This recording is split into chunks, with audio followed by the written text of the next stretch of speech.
इसके पार्ट 2 में ये इंटीग्रेशन रह गया था। पार्ट 2 में हमने एक एग्जाम्पल डिस्कस किया था, दूसरा एग्जाम्पल लिया था। तो ये हम बता रहे थे कि साइन का इंटीग्रेशन आपका कॉस का इंटीग्रेशन जो है ये आपका क्या हो जाता है, ये आपका कॉस का जो है इंटीग्रेशन, सॉरी ये माइनस नहीं, ये बल्कि प्लस रहता है। तो कॉस का इंटीग्रेशन आपको प्लस साइन एक्स होता है। तो ये हमारा साइन 4x/4 हो गया। 4 इसलिए डिवाइड हुआ क्योंकि ये 4 में मल्टीप्लाई है, तो यहाँ ये डिवाइड हो जाएगा। यही डिफरेंशिएशन में ये 4 मल्टीप्लाई होता था। अब x के जगह पे क्या करेंगे, अपर लिमिट पुट कर दिए 4 × π/2, फिर माइनस करेंगे। अब फिर लोअर लिमिट x के जगह क्या करेंगे, 0 पुट कर देंगे। तो ये हो गया साइन 4 × 0 एंड डिवाइडेड बाई 4। ये हमारा इंटीग्रेशन हो गया। अब ये साइन 0 तो ये 0 हो गया, ये क्या हो गया 2 से 2π हो गया। तो साइन 2π भी क्या होता है, 0 होता है। तो साइन 2π 0, साइन 0 0 0, तो 0 - 0 ये हो गया 0 हो गया। तो ये हमारा जो है इंटीग्रेशन इसका जो है कि वो 0 हो जाएगा। मान लीजिए कि कोई और भी एग्जाम्पल हमारे पास हो। सपोज करिए एक और एग्जाम्पल लेते हैं। सपोज करिए कि ये हमको इंटीग्रेट करना है और ये हमारा फंक्शन है 3x + 6 और 3x + 6, इसका पावर मान लीजिए कि 7 है और ये मुझे इंटीग्रेट करना है विथ रेस्पेक्ट टू x। और ये लिमिट कुछ भी हमारा, मान लीजिए कि ये लिमिट, सपोज लिमिट हम 0 से 1 तक मैंने ले लिया। अब इसका जब इंटीग्रेट करेंगे इसका पावर कितना है, 7 है। तो 7 पावर होने का मतलब क्या है कि अब इसमें जब हम इंटीग्रेट करेंगे तो इसका पावर क्या हो जाएगा, 1 ज्यादा हो जाएगा, 1 पावर इंक्रीज कर जाएगा। और इसमें जो है हमारा ये क्या हो जाएगा 3x + 6, इसका पावर कितना हो जाएगा, 8 हो जाएगा। एक और सेम पावर से क्या हो जाएगा, इसमें डिवाइड होता है, जितना पावर आता है उतना ही से डिवाइड होता है। लेकिन यहां ये देखना है कि x के साथ क्या है कि ये 3 अटैच है हमारा, x इंडिविजुअल नहीं है, x के साथ 3 मल्टीप्लाई है यहाँ। तो ये 3 क्या हो जाएगा, यहाँ डिवाइड में हो जाएगा। जो भी वेरिएबल के साथ यहाँ मल्टीप्लाई रहेगा वो नीचे में आकर डिवाइड हो जाएगा। अब इसमें साइन ऑफ इंटीग्रेशन जो है ये हम पुट कर देंगे, जो भी दे रखा है हमारा 0 to 1 दे रखा है तो 1 पुट कर देंगे। अब क्या करेंगे, अपर लिमिट पुट करेंगे, x के जगह पे 1, तो 3 × 1 कितना हो जाएगा 3, अब प्लस 6 कितना हो जाएगा ये 9, 9 to the power 8 माइनस, फिर क्या पुट करेंगे x के जगह पे 0, तो 0 पुट करने से ये टोटल टर्म खत्म हो जाएगा, 0 हो जाएगा। तो बचेगा क्या 6 to the power 8 divided by 24 हो जाएगा। अब ये बहुत बड़ा वैल्यू है, इसको कैलकुलेटर से निकालना पड़ेगा, ये निकाल के। लेकिन ये बेसिक ये है कि हमने इंटीग्रेशन के रूल से इसको इंटीग्रेट किया और इस तरह से ये हमारा इंटीग्रेशन होकर के डिफिनिट इंटीग्रेशन ये आ गया। इसी तरीके से बहुत सारे फंक्शन आपको मिलेगा इंटीग्रेट करने के लिए। मान लीजिए कि एक और एग्जाम्पल हम लेते हैं, आपको कोई और एग्जाम्पल देखते हैं, एक और एग्जाम्पल लेते हैं। सपोज करिए कि अगर हमारे पास ऐसा होता 6/2x + 5 इंटीग्रेशन करना होता है इसको, तो ये किस फॉर्म में है, 1/x वाले फॉर्म में है ये। तो 1/x का इंटीग्रेशन क्या होता है, ln x होता है। और ये 6 क्या है, कांस्टेंट है, तो कांस्टेंट का इंटीग्रेशन नहीं होता है, ये बाहर निकल जाता है। जैसे वहां कांस्टेंट अगर मल्टीप्लाइड होता है डिफरेंशिएशन में तो उसको बाहर निकाल लेते हैं कांस्टेंट को, वैसे ही ये कांस्टेंट बाहर आ गया, 2x + 5 रहा और ये हो गया dx हो गया। अब इसमें ये हमारा क्या हो जाएगा 6 मल्टीप्लाइड, अब ये क्या हो जाएगा ln 2x + 5 हो जाएगा।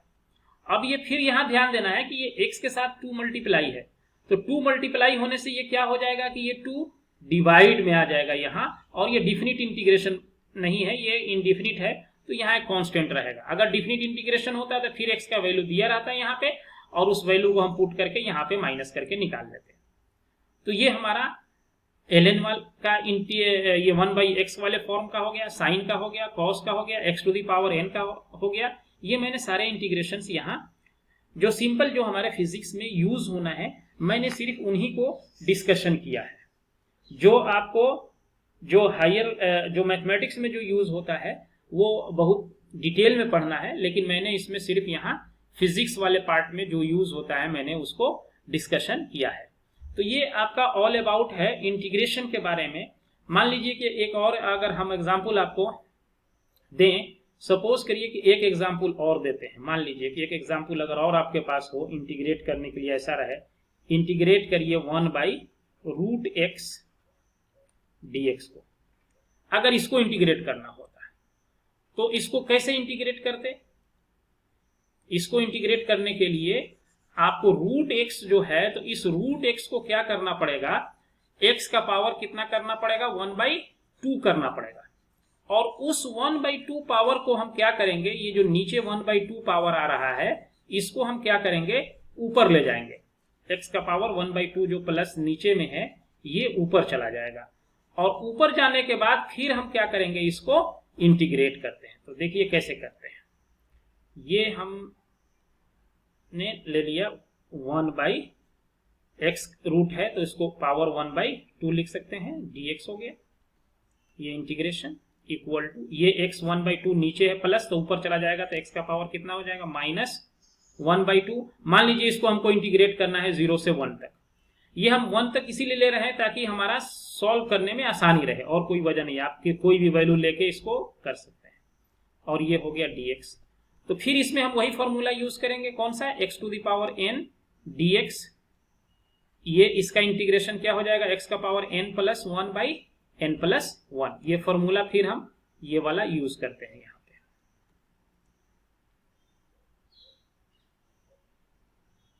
ये हमारा फॉर्मूला है। अब इसको जब हम यहाँ लगाएंगे, x इसमें क्या करना है, 1 ऐड करना है। तो x का पावर -1/2 + 1 डिवाइडेड बाई सेम यही -1/2 + 1 एंड साइन ऑफ इंटीग्रेशन कहाँ से कहाँ डालना है, 0 से 1 तक। तो ये हमारा हो जाएगा कितना, ये इसमें -1 में +1 करेंगे तो x का पावर ये 1/2 हो जाएगा।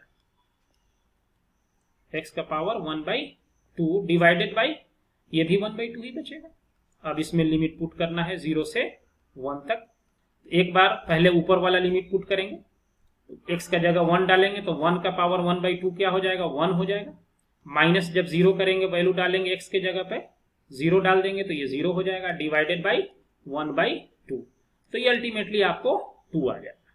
तो इस तरह से हम ये इंटीग्रेट करके इस वैल्यू को निकाल सकते हैं। ये इसलिए बता रहे हैं क्योंकि ये बहुत ही हमें जरूरत है फिजिक्स में।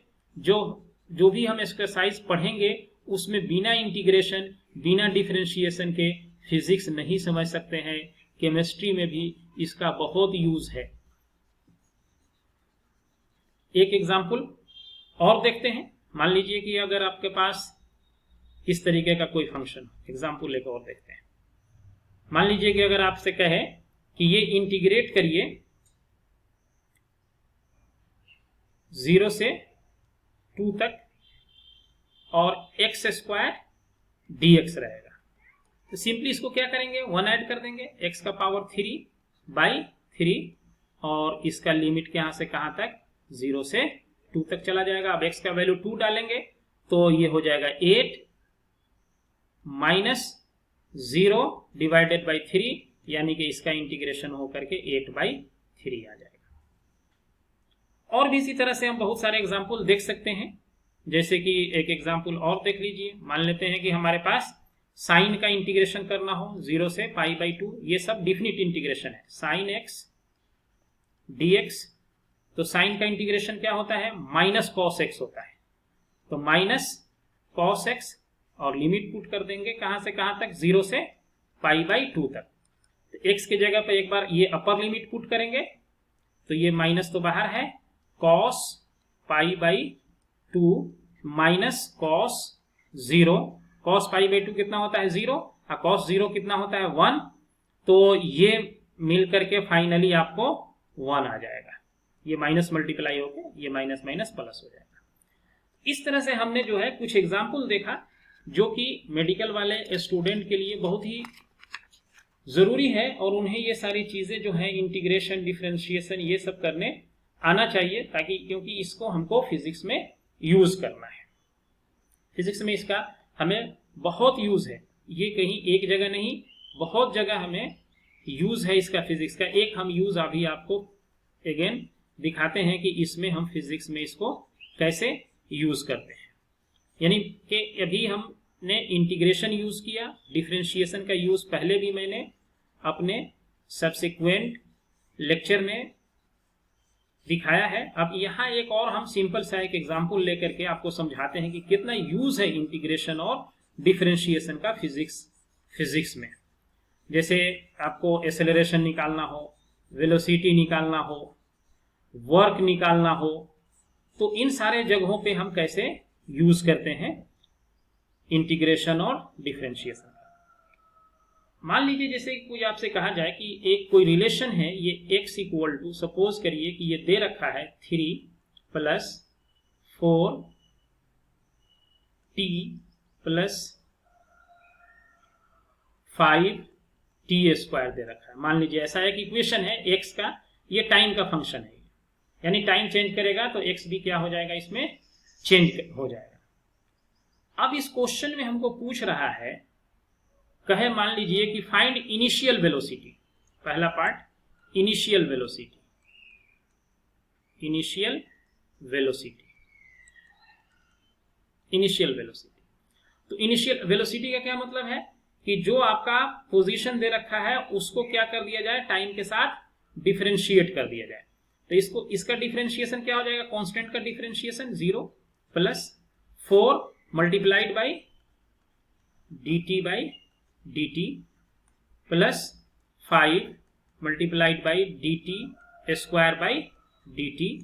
तो ये dt से dt खत्म हो गया, तो यहां बचा 4 + 5 मल्टीप्लाइड बाई, ये 2 पीछे आ जाएगा, एक पावर माइनस हो जाएगा इसमें से, तो 2 मल्टीप्लाइड बाई t का पावर 2 - 1 यानी कि t हो गया।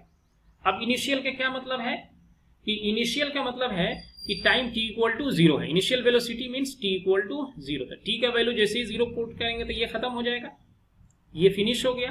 तो यहां से आपका जो इनिशियल वेलोसिटी dx/dt जो निकल के आया, दैट इज नथिंग, dx/dt जो है ये आपका आ जाएगा, कितना आ जाएगा, dx/dt ये हो जाएगा आपका 4 मीटर/सेकेंड। तो डिफरेंशिएशन यूज करके हम वेलोसिटी निकाल लिए। ये भी पूछ सकता था कि अगर ऐसा पूछता आपको कि वेलोसिटी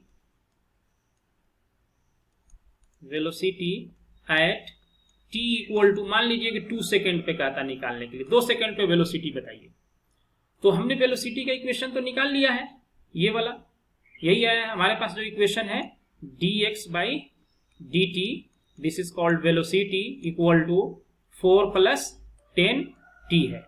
अब इस टाइम का वैल्यू कितना डालना है, इसमें 2 डालना है, तो 10 मल्टीप्लाइड बाई 2 ये हो जाएगा 20 प्लस 4 यानी कि ये आपका 10 मल्टीप्लाइड बाई 2, तो ये आपका हो जाएगा 24 मीटर/सेकेंड हो गया।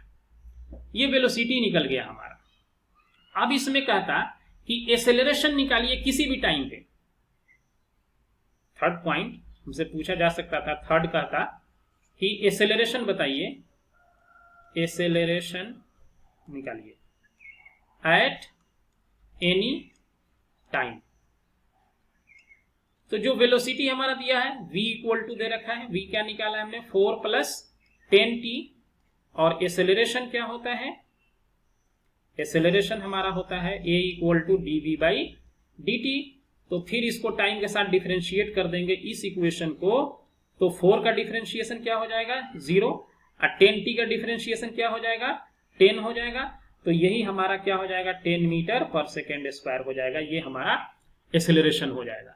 तो ये बहुत ही हमारे लिए यूजफुल चीज है कि अगर हमको एक्सेलरेशन निकालना हो, वेलोसिटी निकालना हो, या मान लीजिए वर्क निकालना हो, तो कैसे हम अप्लाई करते हैं इंटीग्रेशन और डिफरेंशिएशन को। तो इसके लिए आप जो है, मैंने इंटीग्रेशन पे 3 वीडियो जो है 15-15 मिनट के बनाए हैं, जिसका लिंक हमने शेयर कर दिया है, उसको आप समझ लीजिए। और उस डिफरेंशिएशन के लिए 5 वीडियो मैंने बनाया है, 15-15 मिनट के है बस। ये बहुत ही शॉर्ट वीडियोस हैं जो कि पूरे फिजिक्स और केमिस्ट्री में के लिए आपको यूज करने के लिए बहुत ही यूजफुल है।